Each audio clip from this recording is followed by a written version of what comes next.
Hello everyone. Once again you are welcome to our class of English and we are learning our chapter The Necklace written by Guy de Maupassant. So in the chapter we are now doing our textual question answer. Earlier to that we have completed some of the question answers and characters themes, and now these are the talk about it question answer. So first question we have done. Now this is the second question, that honesty is the best policy. How can you say? Honesty हमेशा एक best policy होती है, आप कैसे बताओगे? Yes, we quite agree that the honesty is the best policy. हम बिल्कुल सहमत हैं, क्योंकि falsehood and hypocrisy seem very attractive and rewarding at first. पहले क्या लगता है कि जो हमारा दिखावा है, जो हम ढोंग रच रहे हैं, फॉल्सहुड क्या होता है बेटा? नकलीपन. हाइपोक्रेसी क्या होता है? आडंबर होता है. ठीक है, जो हम दिखावा कर रहे हैं वो हमें अट्रैक्टिव लगता है, रिवॉर्डिंग लगता है. ठीक है, एवरीवन प्रेज्ड एट फर्स्ट, जैसे कि it happened with Matilda. Like when she was looking very beautiful, everyone just praised her, she was very happy.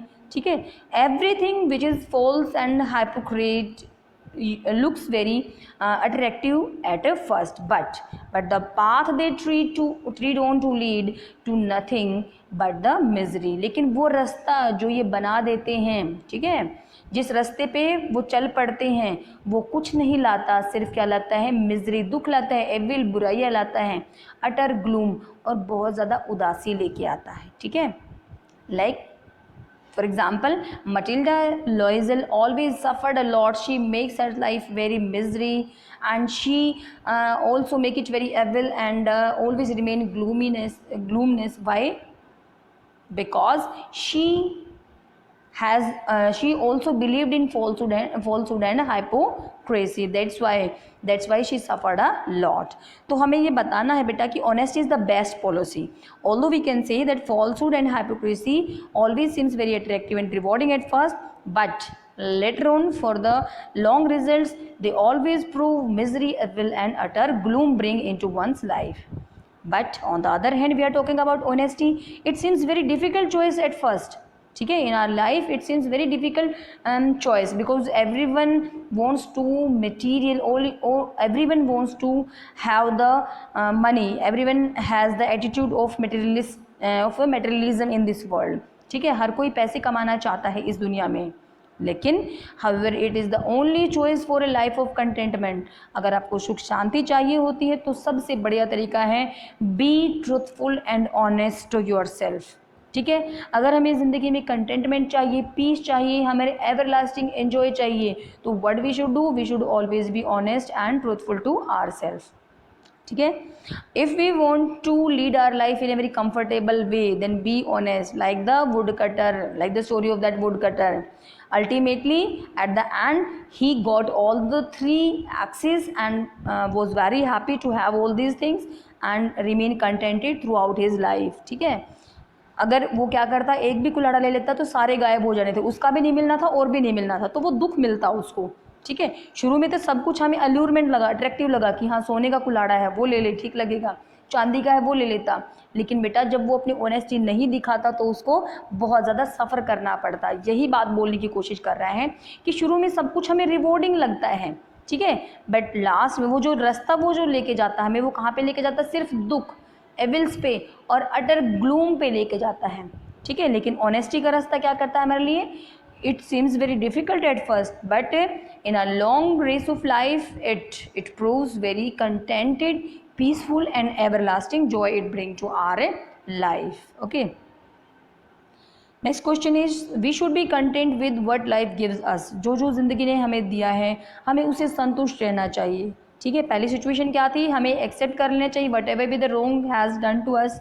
And second situation क्या है कि हमें कंटेंट रहना चाहिए. तो लाइफ इज़ हमें देखो इसका आंसर क्या होगा? Life is a great mystery. सही बात है, मिस्ट्री है लाइफ. किसी के लिए बहुत अच्छी सिद्ध होती है, किसी के लिए बहुत बुरी सिद्ध होती है, तो it's really a great mystery for all of us. For every individual this mystery of life comes wrapped in a unique package. ठीक है, वो सब क्या एक रहस्यमय पैकेज में लिपटी हुई होती है, सबके लिए अलग अलग होता है ये mystery. For some people it just proves very comfortable, they got all the rich, comfort, name and fame, सब कुछ मिलता है, लेकिन सम इंडिविजुअल्स को क्या मिलता है, शेयर हंगर मिलती है कि बहुत ज़्यादा भूख, गरीबी, पीड़ा और सब कुछ उनको मिलता है, बल्कि वो किसके लिए जीते हैं, सिर्फ 2 टाइम की उसको रोटी मिल जाए, सिर्फ सर्वाइवल के लिए वो जीते हैं, ठीक है, उनको सिर्फ सर्वाइव करना होता है।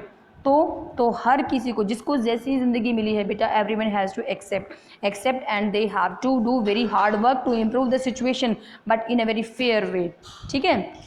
वो कहता है लेकिन फिर भी जैसे भी सिचुएशन, हर किसी को अपने मीन्स के अंदर ही काम करना चाहिए, अपने साधन के अंदर ही काम करना चाहिए, ठीक है। Must learn to live within one's means, जितने साधन हैं, everyone should cut the coat according to the cloth, हर किसी को अपनी हैसियत के हिसाब से ही रहना चाहिए। Be contented with what one has, संतुष्ट रहना चाहिए जो भी हमें मिला है, लेकिन फिर भी हमें कोशिश करनी चाहिए टू इम्प्रूव, लेकिन कैसे, ऑनेस्ट तरीके से, बाय ऑनेस्ट मीन्स, ठीक है। So eventually we must get peace, ठीक है, which would help us to leave the life in a very managed way, जिससे हमें मैनेजफुल लाइफ, जिससे हमें बड़ी कंटेंटेड लाइफ मिलेगी। Okay, so all these things we have to do by accepting the situation, जैसे भी है हमें सिचुएशन स्वीकार कर लेनी चाहिए, कभी वेलिंग नहीं करनी चाहिए that someone has got such the affluent living and someone has got such a poor background, so we should not lament upon that. Okay, so the next, these are the short questions. How did Matilda spend 10 years of life since the day she returned from ball? कैसे उसने अपनी ज़िंदगी के 10 साल बिताए जब वो ball से वापस आई है। तो बेटा ये क्वेश्चन हम पहले भी कर चुके हैं, बिल्कुल। उसको 10 साल लगे हैं उस डेट को रिपे करने में, आप एक ही बार करना, बार बार नहीं, ठीक है। During that time Matilda face adversity heroically, सभी एडवर्स सिचुएशन को उसने बहुत ही ज़्यादा बहादुरी से निभाया है। She sent away the made, अपनी मेड को भेज दिया। She did all the house hold course like cooking, dusting, shaving, ठीक है। सेविंग का मतलब क्या होता है बेटा, सिलाई का काम भी खुद करना होता है। She also do the haggling at market for purchasing the fruits, vegetables, okay, and they also sold their house and that's why they had to rent they had to pay the rent for a room in an attic. In this way she also started wearing the dress very modestly and she saved every little bit of money. ये मैंने बताया आपको, haggling करते हुए, haggling मतलब bargaining करते हुए अपने वो क्या करती है, पैसे बचाने की कोशिश करती है, ठीक है। And Mr. Loisel also had to do the shift by doing the work at night at a shop by doing photocopy for the person. In this way they spent a very hard ship life of 10 years. Okay, ठीक है। So next move to our next question. What did Mr. Loisel do to repay the debt? अभी मैंने जो आपको ऊपर बताया उसको नीचे एक्सप्लेन किया गया है। सो क्या किया है, mister Loisel was a very petty clerk but still he was a very practical man. He also helped his wife to repay the debts. Actually he do the overtime to repay the debt. He put the books of some merchant in order in the evening. वो क्या करता है, कभी कभी तो किताबों को order में लगाता है और कभी कभी क्या करता है, कॉपी करता है रात को, और इस तरह से 500 उसको मिलते हैं, एक पेज के उसको 500 मिलते हैं। He did this for the 10 years and in this way he was able to save money, he was able to pay the debts. Okay, so the third question is, why did Matilda marry a petty clerk although she felt that she was born for delicacies and luxurious? क्यों वो petty clerk से शादी करती है जबकि उसको तो लगता है कि वो सारे सुख आराम दुनिया के झेलने के लिए ही पैदा हुई है, ठीक है, सारे डेलिकेसीज लग्जूरियस के लिए। Actually Matilda married a petty clerk although she felt that she was born for delicacies and luxurious because she was born in a very poor family. ये हमें बता रहा है बेटा कि वो एक पुअर फैमिली में पैदा हुई है, क्लर्क की फैमिली में पैदा हुई है। Actually with her humble family background she did not have any mean of becoming non. क्योंकि उसका इतना गरीब बैकग्राउंड है कि उसके पास कोई साधन ही नहीं है वो किसी जाने माने इंसान से शादी कर सके, ठीक है, उसको दहेज मिल सके, और कोई चांस नहीं है किसी रिच या फिर एमिनेंट पर्सनालिटी से, प्रसिद्ध व्यक्ति से शादी कर सके, यानी कि कोई साधन ही नहीं है। ये थिंग्स आपको ज़रूर दिमाग में रखनी पड़ेंगी बेटा कि मटिल्डा लोइजल क्यों एक पर्टिकुलर से शादी करती है, क्यों, क्योंकि कोई चारा ही नहीं बचता है उसके पास, इसीलिए वो ये सब करती है, ठीक है। So beta, this is your fourth question, and the question number fourth is, when did the Loisels discover that the borrowed diamond necklace had been lost? यानी कि लोइजल्स फैमिली को कब पता चला, दोनों हस्बैंड वाइफ को कब पता चला कि वो जो नेकलेस उन्होंने उधार लिया था वो लॉस्ट हो चुका है. सो इन स्पाइट ऑफ बीइंग, या फिर इसका दूसरा क्वेश्चन क्या हो सकता है, हम बोल्ड कर सकते हैं उसको दूसरे तरीके से, in spite of being a great success at the ball Matilda could not enjoy her success for long, why was it so? यानी कि बॉल पार्टी एक सक्सेसफुल थी उसके लिए, लेकिन फिर भी अपनी सक्सेस को एंजॉय नहीं कर पाई, वो ऐसा क्यों हुआ? So after returning from the ball Matilda stepped into her house, ठीक है, वापिस आकर के अपने घर में गई, and stood before the mirror to have once last look at her glorious self. आखिरी बार अपने शानदार फिजिक की तरफ वो देखना चाहती थी. When she remove the wraps from her shoulder, और जैसे ही वो शॉल अपने कंधों से उसने उतारी, she discover that she had lost the borrowed diamond necklace. उसको पता चला कि वो लॉस्ट हो चुका है. This shocking discovery instantly ruined Matilda success at the ball.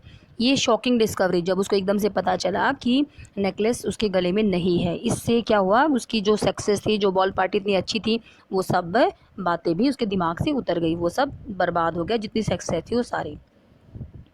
So now the next fifth question is, why did Madame Loisel avoid visiting her friend Madame Forestier? क्यों उसके घर, अपनी फ्रेंड के घर, इतनी बेस्ट फ्रेंड थी, उसके घर क्यों नहीं जाना चाहती थी? Why did Matilda not like to visit her former schoolmate friend? क्यों नहीं जाना चाहती थी? सेम बात वही है, ठीक है, लेकिन जब भी जाती थी, कभी चलो चली भी जाती थी, तो हमेशा सफ़र करती थी, क्यों? So Madame Loisel avoided visiting her friend Madame Forestier because her riches made her experience despair and disappointment over her own mediocre life. ठीक है, इसका मतलब क्या है?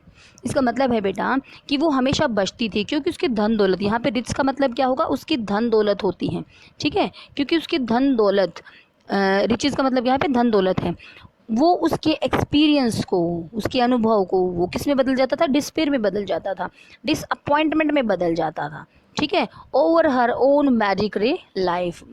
मेडिक्रे का मतलब क्या होता है? उसकी खुद की गरीब जिंदगी के ऊपर ये सब चीज़ें हावी हो जाती थी, उसकी अमीरी हावी हो जाती थी. Every visit to her rich friends place made her unhappy and she wept on returning the home. She in fact she wept for the whole day. सारा दिन रोती रहती थी वो जब भी उस घर से वापस आती थी. तो इस तरह से वो उसके घर जाना ही नहीं चाहती थी, और मान लो जब कभी चली भी गई तो पूरा दिन वहाँ पे दुख मनाती रहती थी, ठीक है. So the next question is how do you know that Matilda was a great success at the ball? कैसे पता चला हमें कि वो बहुत ज़्यादा सफल रही बॉल पार्टी में? सो एक्चुअली बेटा, yes, Matilda was really a great success at the ball as she looked prettiest of all. सबसे सुंदर दिख रही थी वो, in her new dress and diamond necklace. अभी उसने बोरो किए थे ना, नई ड्रेस और नई डायमंड नेकलेस को उसने बोरो किया था, और इसकी वजह से बहुत ज़्यादा सुंदर लग रही थी. She looked elegant and graceful. Elegant का मतलब क्या होता है? बड़ी ही सभ्य लग रही थी, ग्रेसफुल, शानदार लग रही थी. When she smiled with joy, जब वो स्माइल कर रही थी. So all the man noticed her and she was sought after by everyone. हर कोई उसी की तारीफ कर रहा था, हर कोई उसी का नाम पूछ रहा था. Everyone wants to dance with her, ठीक है, everyone wants to ask her name. In this way the ball party proves a very success for her. Question number 7 is what did Mr Loisel do while Matilda enjoyed the ball? तो उस समय जब Matilda ball party में थी, dance का enjoy कर रही थी, तो जो हमारे मिस्टर लोइजल थे वो क्या कर रहे थे? So Mr Loisel waited half asleep in one of the little saloons. किसी छोटे से एक सैलून में बैठ करके कभी सो रहा था, कभी जाग रहा था, और इस तरह से इंतज़ार कर रहा था. आफ्टर मिडनाइट, आधी रात होने के बाद. विद थ्री अदर जेंटलमैन, उसकी तरह ही 3 अदर जेंटलमैन भी थे जिनकी वाइफ्स पार्टी में इंजॉय कर रही थी. Because I think they don't like to enjoy the party, that's why they want comfort and calmness. That's why they just get outside the party and set somewhere to just enjoy their loneliness. ठीक है, क्यों? क्योंकि वो party में नहीं enjoy कर रहे थे, इसलिए आधी रात होने के बाद वो सब एक सैलून में आके और क्या करते हैं, हाफ एजली, मतलब कभी सोते हैं कभी जागते हैं. मिस्टर लोइजल भी और उसके साथ कोई 3 जेंटलमैन और थे जिनकी वाइफ पार्टी में थी. He waited there till 4 o'clock. 4 बजे तक उसने वहाँ पे इंतज़ार किया है सुबह की. उसके बाद मटिल्डा वापस आ गई है, ठीक है, बॉल पार्टी से. So the question number 8 is, what type of changes may mark the emotional status of Matilda after 10 year of hard work? ये काफ़ी बार आ चुका है, ठीक है, कि क्या क्या इमोशनल उसके स्टेटस में चेंजेस हुए हैं मटिल्डा लोइजल के 10 साल के सख्त मेहनत के बाद, ठीक है, कैसी उसकी हालत हो गई है। 10 years of hard work made Matilda strong women, यानी कि अगर हम पॉजिटिव आस्पेक्ट, इसका एक मतलब क्वेश्चन क्या हो सकता है, what are the positive changes that the 10 year of hardship brought for Matilda Loisel, ठीक है, जो लाए हैं वो बताना है हमने। सो 10 year of hard work made Matilda a strong woman emotionally बहुत स्ट्रॉन्ग बन चुकी है। पहले वो बात बात पे रोती थी, अब नहीं रोती। Now she neither indulge in any self pity, अब वो ना ही अपने ऊपर दया करती है, ठीक है, neither she injured in self pity nor had any grudge against fate, ना उसका अब अपने भाग्य से कोई शिकायत है। ग्रज का मतलब बेटा क्या होती है, शिकायत होती है, ठीक है, ना वो अपने ऊपर दया करती है, ना भाग्य से कोई शिकायत है। रेदर, बल्कि, रेदर का मतलब क्या होता है, in place of that rather she felt proud of having survive the crisis, अब उसको अपने ऊपर बड़ा प्राउड फील हो रहा है कि देखो कितनी कठिन परिस्थितियों में भी वो रह रही है। She got over her complexes, वो अपनी इन बाधाओं से, कॉम्प्लेक्सेस क्या होते हैं, डिफ़िकल्टीज़, अपनी डिफ़िकल्टी से, गॉट ओवर का मतलब बाहर आना, ठीक है, गुजर जाना, वो अपनी बाधाओं से गुजर जाती हैं। And carried her self with an air of self respect, और अब वो एक सेल्फ रिस्पेक्ट की ज़िंदगी जी रही है, हम पॉजिटिव एक्सपेक्ट कहेंगे, ठीक है, हाँ। So the next question is, why did Madame Forrester not recognize her friend Matilda towards the end of the story? क्यों नहीं पहचाना भाई अपनी फ्रेंड को, मैडम लोइजल को मैडम फॉरेस्टर ने क्यों नहीं पहचाना?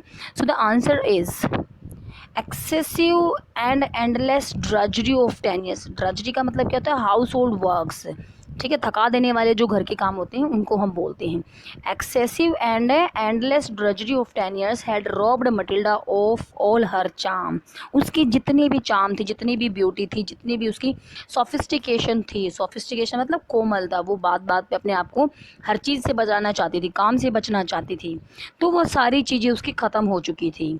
She got transformed from an elegant and pretty women to a coarse and old housewife, ठीक है, पहले वो कैसी एलिगेंट दिखती थी, बड़ी प्रीटी दिखती थी, लेकिन अब वो एक कोर्स यानी कि बड़ी सी रफ सी दिखती है, ठीक है, अगली सी दिखती है, एक ओल्ड हाउस वाइफ की तरह। In fact she is now looking an ordinary housewife from an ordinary house. She has become very ugly with her sunken eyes, with her unkempt hair, ठीक है।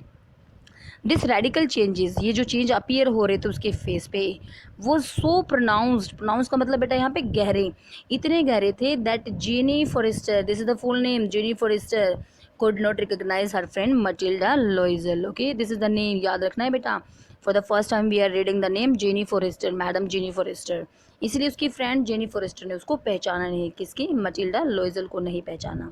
Okay, yes, so the 10th question, this is the last question we are doing. Okay, 10th question is, why was Matilda moved when she saw Madame Forrester in the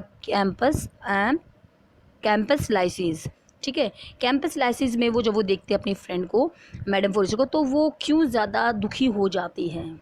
देखो, the sight of madam Forrester looking still young, pretty and attractive probably reminded Matilda of what she had lost in terms of her own youth and beauty. देखो actually क्या होता है कि madam forester ने कोई hardship सहन नहीं की थी, so she was still very young, pretty and attractive. कौन, मैडम फॉरेस्टर अभी भी ऐसी ही है, तो उसको ऐसी हालत में देख करके, the sight of madam Forrester like she is young, pretty and attractive, reminded Matilda, Matilda को क्या रिमाइंड करता है कि she had lost everything of her self in the 10 year of hardship, her youth, her beauty, everything has gone with the 10 year hardship.